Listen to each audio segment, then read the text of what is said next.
गुरु गौरांगो जायतः। नवदीप धाम महात्म्य द्वितीय अध्याय। मंगलाचरण। जय जय नवदीप चंद्र शचि सुत, जय जय नित्यानंद राय अवधूत। श्री नवदीप के चंद्र स्वरूप श्री शचिनंदन की जय हो जय हो। अवधूत श्री नित्यानंद प्रभु की जय हो जय हो। जय जय नवदीप सर्वधाम सार, से धामेर तत्ववर्णी साध्य आचेकार। अन्य अन्य सभी धर्मों के सार स्वरूप श्री नवदीप की जय हो जय हो। इस धाम के तत्व को वर्णन करने का सामर्थ्य किसमें है, अर्थात किसी में नहीं है। नवदीप धाम गौड़ मंडल भीतरे, जानवी सेवित है सदा शोभा करे। श्री नवदीप धाम गौड़ मंडल में स्थित है और श्री जानवी देवी यानी गंगा जी द्वारा सेवित है। श्री गंगा देवी श्री नवदीप धाम की शोभा को वर्धित करती हैं या बढ़ाती हैं।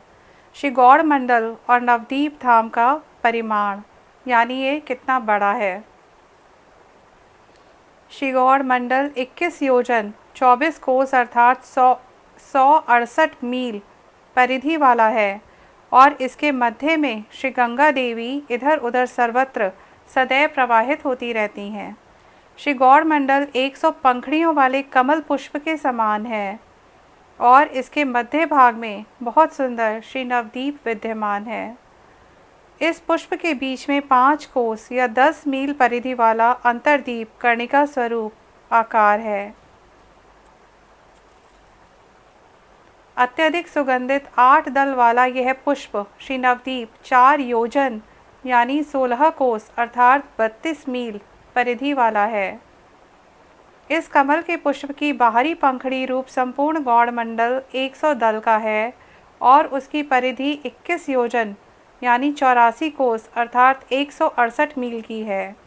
शास्त्रों के अनुसार श्री गौड़ मंडल का व्यास 7 योजन यानी 28 कोस अर्थात 56 मील है तथा अर्ध व्यास 3.5 योजन 14 कोस अर्थात 28 मील है तथा इस पुष्प के मध्य बिंदु पर मध्य स्थल में श्री नवदीप धाम का यह स्थान विराजमान है, जहाँ पर चिन्मय विमल योग पीठ यानी श्रीमद् महाप्रभु का जन्म स्थान शोभायमान है। यह गौड़ मंडल धाम चिंतामणि के समान और चिद आनंदमय है। वहाँ भी सारी वस्तुएं चिन्मय हैं। चिन्मय यानी इस जगत का नहीं है। यहाँ का जल, भूमि और वृक्ष आदि सब कुछ चिन्मय है। यहाँ पर श्री कृष्ण की संधिनी, संवित और आह्लादिनी नामक तीनों शक्तियाँ सदैव विद्यमान रहती हैं।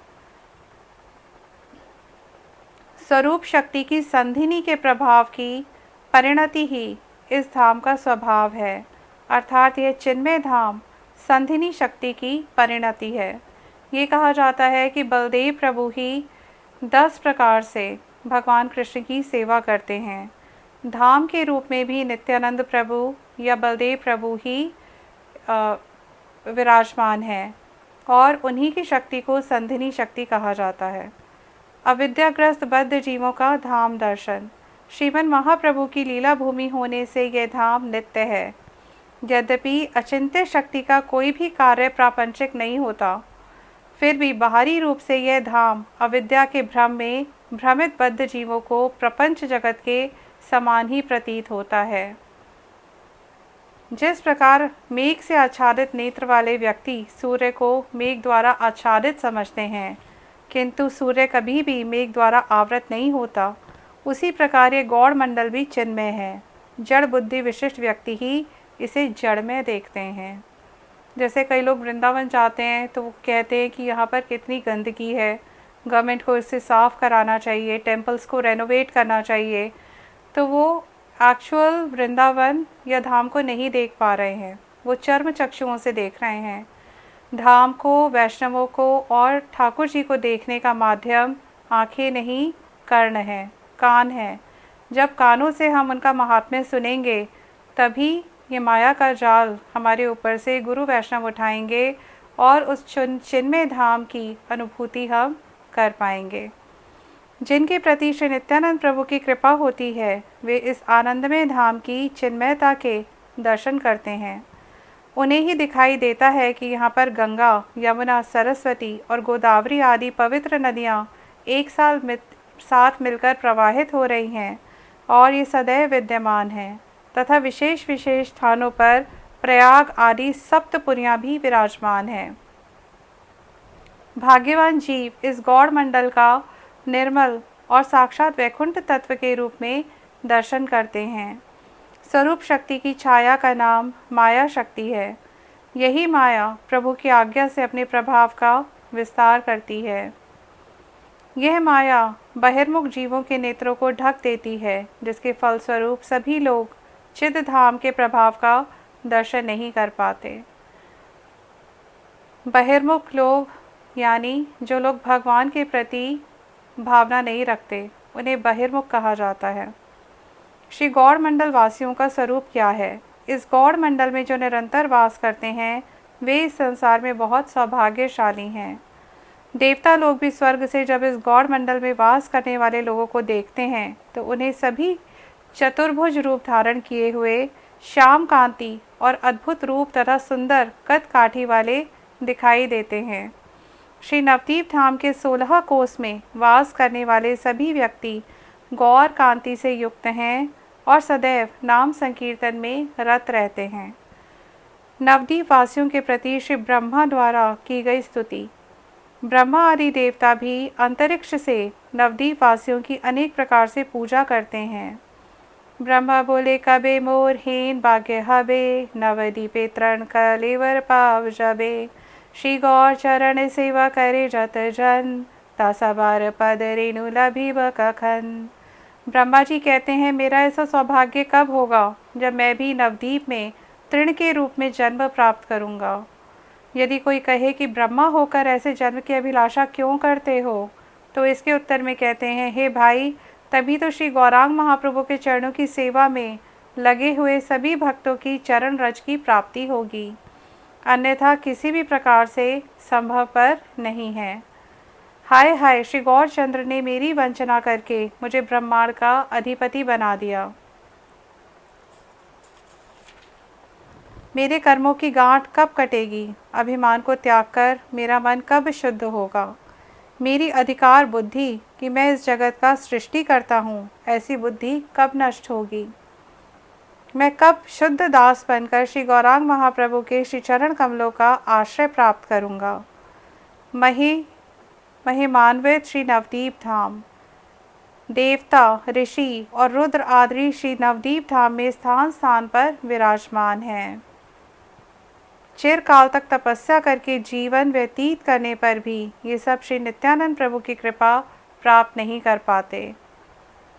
अहंकार रहने पर श्री गौर नित्यानंद की कृपा प्राप्त करना असंभव है, क्योंकि जब तक देव बुद्धि मैं देवता हूँ दूर नहीं होती और मन में दैन्य भाव स्फुरित नहीं होता, तब तक अनेक यत्न करने पर भी श्री गौर नित्यानंद के कृपा रूपी धन को जब ब्रह्मा शिवादि ही प्राप्त नहीं कर पाते, तब अन्यों का तो कहना ही क्या। ये सब विषय इस ग्रंथ में आगे प्रकाशित होंगे। हे भाइयों, आप विश्वास करके यत्नपूर्वक इसका श्रवण करो। तार्किक व्यक्ति की क्या गति होती है? हे भाइयों, इन सब विषयों में तर्क मत करो, आर्ग्यू मत करो, क्योंकि तर्क व्यर्थ और अमंगल करने वाला होता है। श्री चैतन्य महाप्रभु की लीला गंभीर सागर के समान है। मोचा खोला मतलब केले के फूलों को एक साथ जकड़ कर रखने वाला केवल छिलके ही छिलके रूपी तर्क केवल कष्टप्रद है। तर्क करके जो व्यक्ति संसार से उद्धार पाना चाहता है, उसकी सारी चेष्टाएं विफल हो जाती हैं और उसे कुछ भी प्राप्त नहीं होता। साधु शास्त्र का आश्रय स्वीकार करने वाले व्यक्ति की गति। जो व्यक्ति तर्क को जलांजलि देकर केवल साधु और शास्त्रों का आश्रय ग्रहण करता है, वही अति शीघ्र श्री चैतन्य महाप्रभु की कृपा को प्राप्त कर सकता है। श्रुति, स्मृति, तंत्र और अन्य सभी शास्त्र निरंतर श्री नित्यानंद प्रभु की आज्ञा से श्री नवदीप के महात्म्य का गान करते हैं।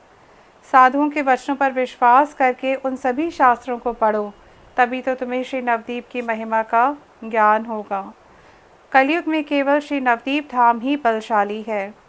कलयुग में सभी तीर्थ बहुत दुर्बल हैं, केवल मात्र श्री नवदीप धाम ही अत्यधिक बलशाली तीर्थ है। भगवान की इच्छा से ये धाम बहुत दिनों तक अप्रकट था और इसकी महिमा भी प्रकाशित नहीं थी। करुणा में परम दयालु भगवान द्वारा जीवों के मंगल की चिंता, जिस समय कलयुग का प्रभाव बहुत अधिक बढ़ गया और अन्य सभी तीर्थ स्वाभाविक रूप से शक्ति रहित हो गए, उस समय जीवों के कल्याण का मन ही मन विचार कर परमेश्वर ने एक उपाय ढूंढा। भगवान ने विचार किया कि जैसे वैद्यराज रोगी व्यक्ति की पीड़ा को समझकर उसे औषधि खिलाता है और बहुत अधिक पीड़ित व्यक्ति को बहुत शक्तिशाली औषधि देता है, इसी प्रकार घोर कलयुग के कारण इन लोगों का रोग बहुत बढ़ गया है। बहुत अधिक शक्तिशाली औषधि के बिना इनका रोग दूर नहीं किया जा सकता। इसलिए अब तक मैंने जिस धाम, जिस नाम और जिस रूप को बहुत गुप्त रूप में रखा है, यदि अभी भी उसे मैंने प्रकाशित नहीं किया तो इन जीवों का उद्धार किस प्रकार होगा। ये सभी तो मेरे ही दास हैं और मैं इन सब का प्रभु हूँ। यदि मैं इनका उद्धार नहीं करूँगा तो फिर और कौन करेगा, अर्थात मेरी कृपा के बिना इनका कभी उद्धार नहीं हो सकता। ऐसा विचार कर श्री चैतन्य महाप्रभु अपने नाम, अपने धाम और अपने दासों को साथ लेकर श्री धाम नवदीप में आविर्भूत हुए। सत्य संकल्प भगवान की प्रतिज्ञा। भगवान की सदैव यही प्रतिज्ञा है कि सभी जीवों का उद्धार करके इनके सारे जंजालों को समाप्त कर दूंगा। जिस धन को प्राप्त करना ब्रह्मा के लिए भी दुर्लभ है, उसे मैं इस संसार में सभी को प्रदान करूंगा और इस अवतार में उस प्रेम धन को वितरण करने में पात्र अपात्र का भी विचार नहीं करूंगा। कली के प्रभाव को नष्ट करने हेतु श्रीमन महाप्रभु की प्रतिज्ञा। मैं ये भी देखूंगा कि कली किस प्रकार जीवों का सर्वनाश करता है। अब मैं अपने नवदीप धाम को प्रकाशित करूंगा और उसी धाम में ही कली के विस्मय दांतों को तोड़ूंगा तथा कीर्तन करके जीवों को आत्मसात करूंगा। जितनी दूर तक मेरे नामों का कीर्तन होगा, उतनी दूर तक कलयुग का भी दमन होगा, अर्थात कलयुग उन स्थानों से दूर भागेगा। ऐसा विचार कर श्री गौर हरि ने कलयुग की प्रथम संध्या में अपनी योग माया के प्रभाव से श्री नवदीप धाम को प्रकाशित किया। श्री गौरचंद्र ने गौड़ भूमि में अपनी स्वरूप शक्ति योग माया की छाया महामाया को हटाकर अपने नित्य स्वरूप विलास को प्रकट किया। सबसे अधिक दुर्भागा व्यक्ति कौन है? ऐसे परम दयालु प्रभु का जो व्यक्ति भजन नहीं करता और ऐसे अचिंत्य धाम को जो व्यक्ति त्याग देता है, इस कलयुग में उसके समान भाग्यहीन तथा शोचनीय दीन और कोई नहीं है। ग्रंथकार का मनोभिष्ट। अतएव हे भाइयों, अन्य अन्य सभी प्रकार के अभिलाषाओं को त्याग कर केवल श्री नवदीप धाम के प्रति एकांत चित्त हो जाओ, अर्थात यही निवास करो। ग्रंथकार की सेवा रूप अभिष्ट प्रार्थना। श्री नित्यानंद प्रभु और श्री जानवा देवी के श्री चरण कमलों की सुशीतल छाया को प्राप्त करने की आशा से भक्ति विनोद द्वारा इस तत्व को प्रकाशित किया जा रहा है। द्वितीय अध्याय समाप्त। हरे कृष्ण।